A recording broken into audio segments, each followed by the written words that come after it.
wanted to really carve out some time today to talk a little bit about this video that you are watching right now because some context might be needed. First of all, and I can't believe I get to say this, I am in the Caribbean for the first time ever, and it has just been so special getting to explore this part of the world for the first time. The sun is no joke, the winds are crazy, but I love it all. We flew in 3 days ago. I am traveling with my younger sister May. You've probably watched her from our South of France video. I'm going to be linking that over here. And I'm also traveling with my mom and Jay's mom, Tita Joanne. So it's been really fun getting to travel with a bigger group of people. Ever since we got here, we have just been on the beach non-stop, just soaking it all in and relaxing. And so we are starting the vlog right here because today we're actually picking up my older sister Erica from the airport, and we have a whole entire week of fun activities planned out. There's still a couple of hours until her flight arrives, and the moms really want to do some shopping. So we are heading to the main street of Oranjestad to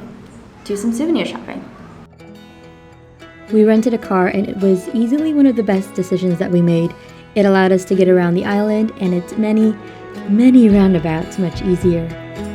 We strolled along the main street of Oranjestad, which was really nice but surprisingly empty. There were some souvenir shops like this one, which sold the most darling pieces made from 100% cotton and linen, and my mom and Tita Joanne had a lot of fun here, as you can see.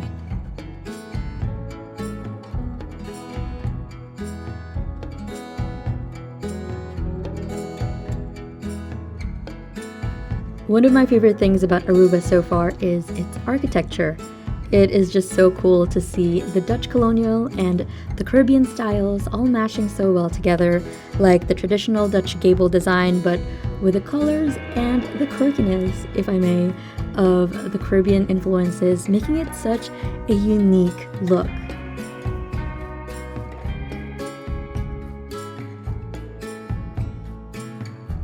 Of course, it wouldn't be souvenir shopping without buying those traditional and fun souvenirs that moms especially love.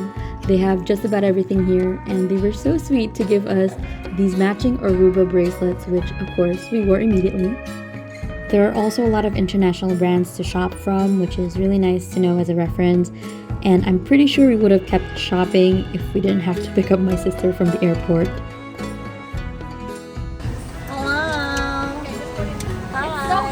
Welcome to Aruba! Then we ended our day the best way we knew how, which was to go to the beach. We got lucky to have our Airbnb so close to Eagle Beach, which is probably one of the best beaches here in Aruba and all of Caribbean really. For a meager $20, I was able to get a swim goggles with a nose thing on because I really hate having water in my nose. So I think we're ready to go swim. Let's go.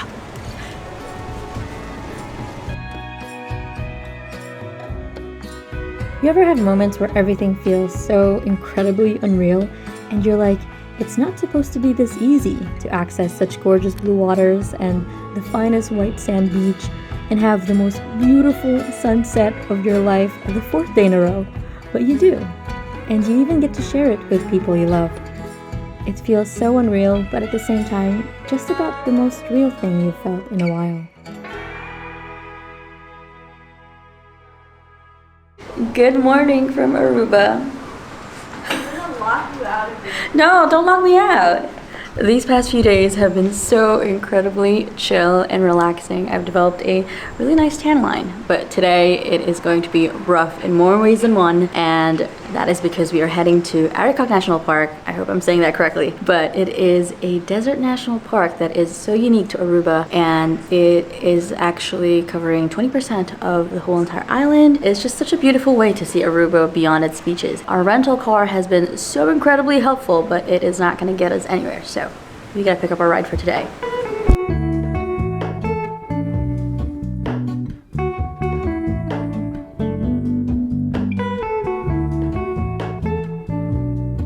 Okay, we rented a Freedom Jeep and there are no doors and there is no AC, so it's gonna be a really rugged experience.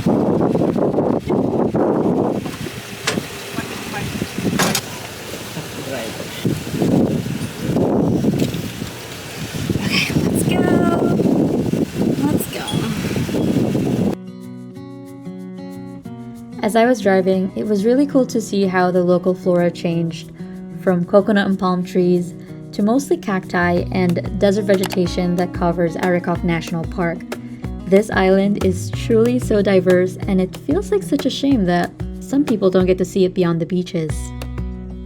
To access the national park, you have to pay $11 per person, and they also give you a map of Arikok National Park and all the things that you can go to.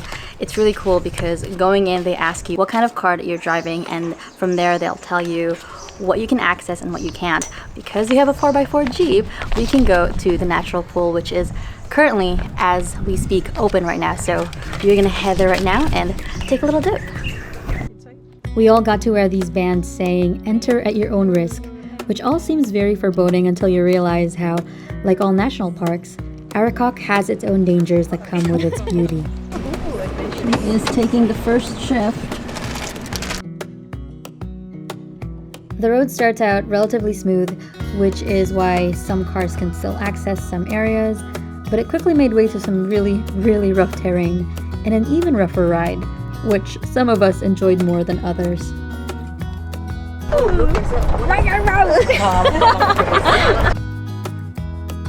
Aside from off-roading and hiking, some people also opt to ride horses all the way to the top, which honestly looks like such a fun way to access the natural pool, better known to the locals as Conchi. Located in the northeastern coast of the island, Conchi is known as one of the top natural attractions here in Aruba, although it's really important to note that it's not always open due to high winds and rough waves, so just know to adjust your expectations accordingly. Conchi is a natural pool enclosed by a circular volcanic rock formation, shielding it from the ocean, but not without the most dramatic spraying of water against the rocks. It was truly so mesmerizing to see, and I probably could have watched it the whole entire day. It averages about 17 feet deep, so the non-swimmers like us had to stay very close to the edge, although we still had a lot of fun snorkeling and admiring the fish. Apparently turtles are also known to hang out here, but we did not see any. We spent about 2 hours in Conchi, and it was just so refreshing, especially with how hot and dry the climate was.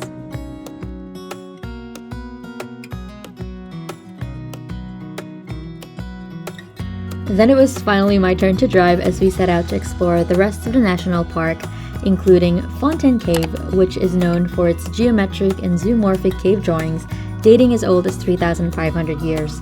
Arawak Indians are known to be the first inhabitants of Aruba, and many believe that they used this cave for rituals, worship, and sacrifice.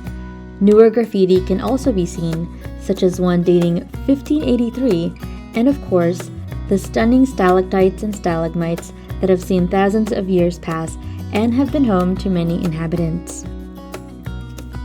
So apparently, 1 minute walk away from Fontaine Cave is a freshwater pond with small little fishies that give you pedicure, and I'm so excited. It's like a little treat after all that sweating and driving. Apparently these are called doctor fish, and they nibble at your callus and eat dead skin, which is very much a weird sensation depending on how ticklish you are. We also saw this wild goat and her 2 kids, and they looked super cute, but only from afar because they were kind of scary.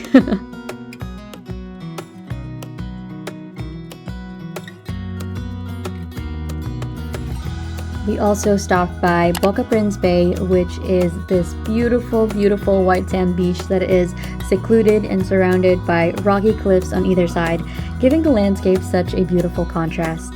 You can access the beach below through these wooden stairs, only to admire the view because swimming is very much prohibited due to the strong currents and the constant presence of undertows.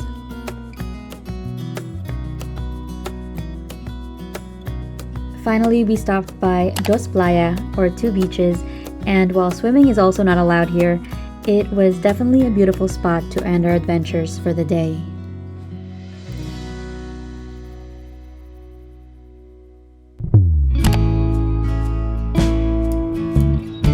As expected, we were in desperate need of a relaxing beach day, so we visited Arashi Beach, one of the many beautiful beaches in Aruba. I had also been craving fresh seafood, and I heard that the ceviche here is a local favorite, and so I decided to give it a try.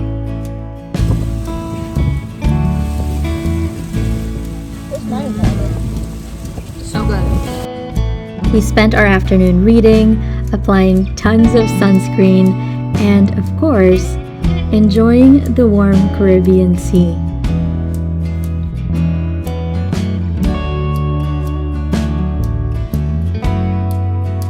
Arashi Beach is one of the top snorkeling spots in the whole island because of its abundance of underwater life, and Tita Joanna and my mom had so much fun here. I just have to share that my mom took almost all of the fish footage that you're watching, and she was very proud of them. These first few days have been so full of rest and adventures and relaxation, and I just can't wait to share more about our time in this beautiful island. As always, thanks for coming along on this journey with me, and I'll see you on the next video.